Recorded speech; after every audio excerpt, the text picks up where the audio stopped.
I'm a big fan of the last quarter of the financial year, as you still have time to make a significant difference. Here are 10 ways that you can make the last quarter of the financial year count.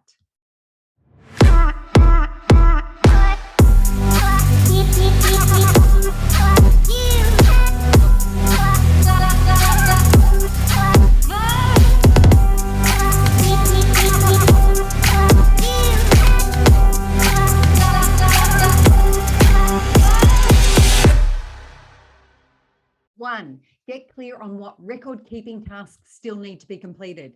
If your financial information feels like it's all over the place, it most likely is.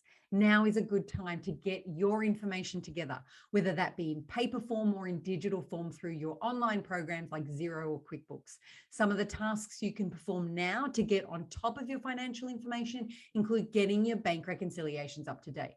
If you do this in Xero or QuickBooks, I would recommend once they're up to date, that you make a plan to work it into your weekly or at least monthly schedule so that you don't have to have such a backlog again.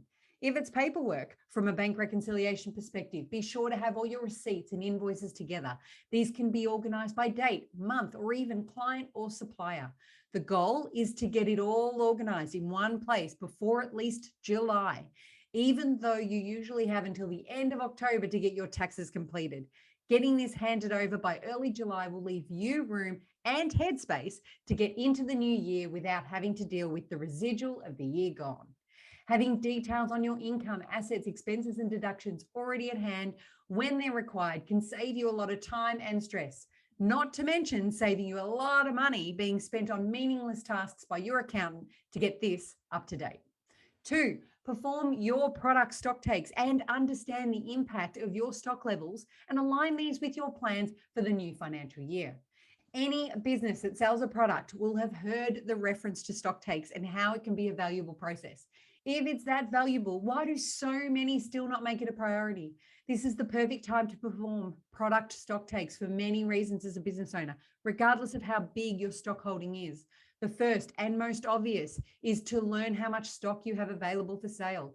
Such a key part of the process and responsibility of a product-based business when promising stock levels to generate sales. You don't want that reputation now, do you? Other less obvious reasons why a stock take is not only important, but should be done during this time. Your accountant will in fact need to know the value of your stock on hand for tax purposes. Did you know the value of your stock adds to the value of your business? In addition, stock takes can clearly separate old stock from new, help you gain financial clarity by accurately reporting your value, streamline processes in your business like buying and ordering, help identify dead stock or broken stock for removal and write-off. Above all else, control, my friend, control. 3, get your superannuation up to date. The dreaded superannuation. Yet such an important aspect of employing staff in your business. It is your responsibility to make payments on behalf of your employees for their retirement. Typically, these need to be paid quarterly from when they start employment with you. Now is the time to ensure that you are up to date with your contributions. Your employees have access to knowing their super balances and whether or not there are any amounts outstanding. And if that's not enough to get you moving on getting this up to date, perhaps a fine of up to $10,500 or 12 months imprisonment might. Let's not go there. Take stock of what super is owed. This can be found on your balance sheet, and these payments paid prior to June 30. If you are a business owner, you can claim a tax deduction for these payments as a sole trader, even on your taxable income. If not now, when? 4, understand what your deductibles are, but don't buy deductibles you don't need. Many throw around the term tax deduction as if everything is tax deductible. Fun fact, there are some things that just aren't deductible.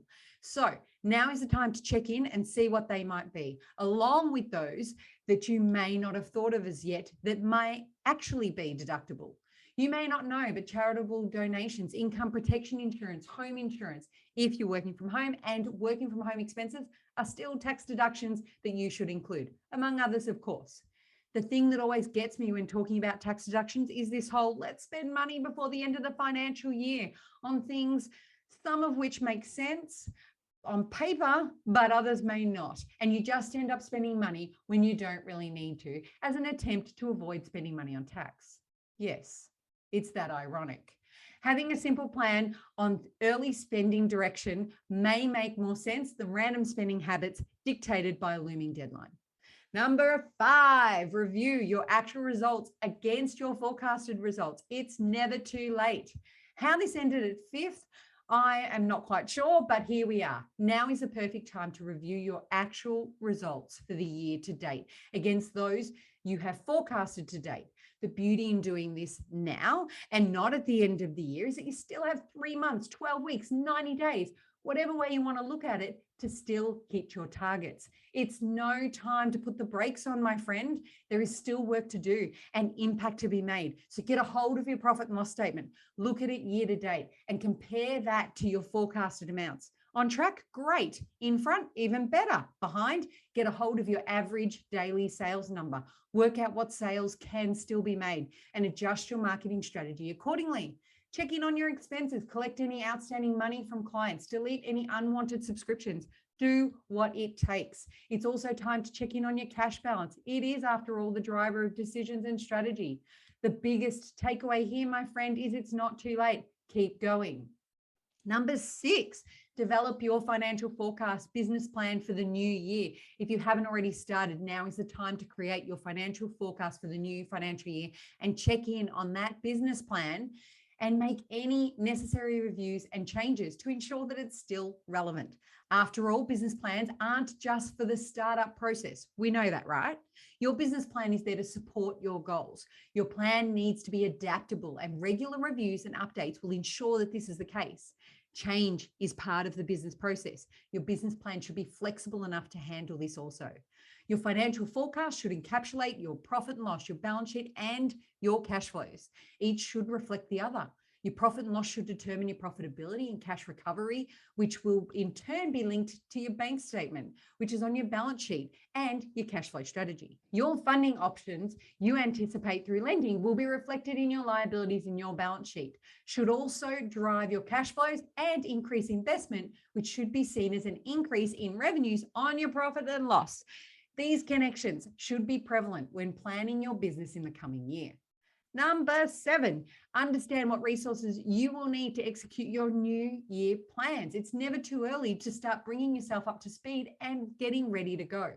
Plans are one thing, but having the right resources, whether they be human, physical, or monetary, is key to execution of the plan success. And whilst you may have these kick-ass plans ready to hit go for the new financial year, now is a time to check in to see whether or not you have the right resource in place and ready to go for when you're going to actually need them. In the event that you don't just yet, it's a good time to trigger the plan of them. Work out what you need and what steps you need to get you the right resources, whether that be advertising for positions, roles, contractors, or gathering information for applications pertaining to financial resources like loans or credit facilities, and even organizing the availability and purchase of these physical resources like stock that may be needed to be sourced to hit those sales targets. Being prepared isn't just reserved for the scouts. Make this time valuable. Number 8, checking on your liabilities, loans, include these in your plans. We often get obsessive about revenues and profit figures around this time of the year. But how about those little things called liabilities that sit on your balance sheet and are designed to provide the facility in which to create the revenue and profit that we talk of? That's right. Liabilities should be used to move the business forward, create that momentum to generate sales, purchase stock for sale, fund equipment to provide services and goods to increase that income, but often gets put on the shelf without regard for the tough impact that they can have on a business if it's neglected for too long. You should build repayment of liabilities, loans, credits, whatever you choose to identify it as part of your strategies and plan going into the new financial year. And now is the time to review those balances, timings, what's owed, and how holding on to that liability for too long, even if the time frame has been approved by your bank, can just compound the weight of debt on your business. Use this time to work in repayments, reviews, and strategies to move on from the old and into the new. Debt is important to growth, Management of that debt is even more important to survival. Number 9, check that your pricing strategy is effective enough to achieve your results. If you haven't heard me say this before, happy to say it again. Your pricing strategy is the beginning and the end of all business strategy. You get the price right, not only just for your customers, but for the financial health of your business, you will nail cash flow and profitability every single time. So what do I mean about financial health for your business? Your pricing strategy doubles as the funding strategy for your business. It should cover all your expenses and give you enough left over to keep as profit to either reinvest back into the business or simple excess funding for you to enjoy. The expenses I'm talking about aren't just the obvious ones that we identify with when it comes to delivering products and services, but all those operational to our business, the ones that often get forgotten, like bank fees and accounting fees. Sexy stuff, I know, but necessary nonetheless. Now is the perfect time to review, correct, and communicate any adjustment in your pricing strategy for your business success. Especially if you have grand plans for the next financial year, start the year right. And that is profitable with every sale, even the smallest of sales. And finally, my friend, 10, business systems review. Last up, but certainly not least, perform a business systems review. Nothing screams ready like knowing whether the business systems you have in place are working for your needs. The trick here is to not think immediate needs, but to think long-term. It's hard enough implementing a system, but to implement one that you will outgrow quickly is just a waste of time. Check in with what you have in place. Review that against your plans for the new financial year and use this time to update, cull, or improve those needed to achieve your future plans. 10 things you can be doing right now to make this last quarter count. That should keep you busy for now. Let's do this.